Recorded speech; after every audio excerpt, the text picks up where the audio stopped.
You talked about support for the military, equipping them, and indeed support of all Nigerians coming together. What about the issue of welfare for these security operatives and the military as regard? Welfare for themselves and for their loved ones. What's government doing about that? Government has been, I must say this, there is nothing you give our armed forces that is too much. Nothing.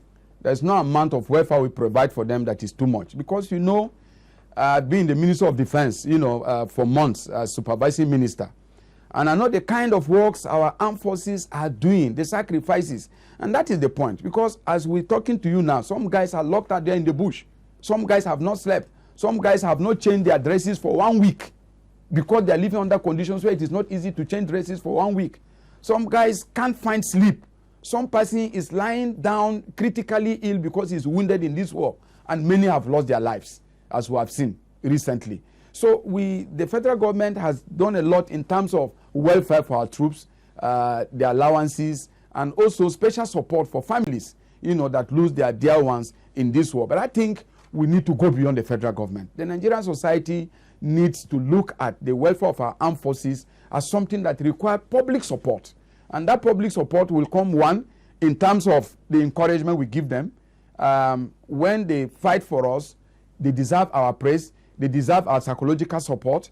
But when you sit on television and condemn them, just imagine that somebody is condemning them and some soldier, maybe with a handset, with an iPad, watching how he's being condemned by his country while he's about to give his life for that same country.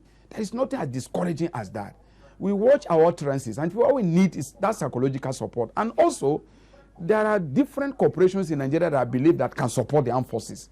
You know, for example, this country has capacity, has some resources, and I believe coordinating between the government and also the private sector, more support can go. But as a government, we have done everything we can, and we are still doing more to support our armed forces, both in terms of logistics support, welfare support.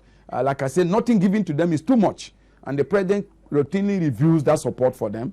And I believe that they need everything we can give them. They are doing a great job for this country. They are our last anchor, you know, they are our last hope when it comes to challenging the security of our nation. And they are doing a good job. Respond to these two questions as quick as you can, because we need to wrap this up. First, you know, I'm sure you must have heard severally those who say that the government is not doing enough to rescue those missing girls. And secondly, there was a bomb blast yesterday in Kano. What can you tell us about those two things?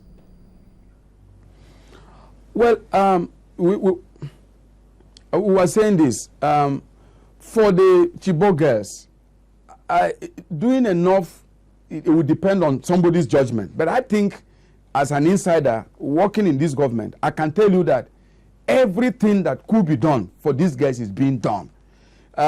Whatever we do will not be enough until the day that God hands them over to us. Until so long as we have not gotten those girls, criticism will come. And that criticism does not necessarily mean we're not. There's a lot of anxiety. We want to get those guys yesterday or last week, not tomorrow. So that anxiety, we can understand it. But definitely, I can tell you that no stone is being left unturned in searching for these guys, in looking for them, in coordinating operations to ensure that we rescue them. And daily, that is our preoccupation. The preoccupation of our armed forces, of security services, and it should also be the preoccupation of our citizens, you know, all over the north and even outside the north, because we don't know they could be taken to anywhere. So we believe that definitely it is the number one priority of the president, the armed forces, is to rescue those guys, and everything is being deployed to get them rescued. As for the bomb blast in Kano, again, like I said, unfortunately, this enemy is an enemy that,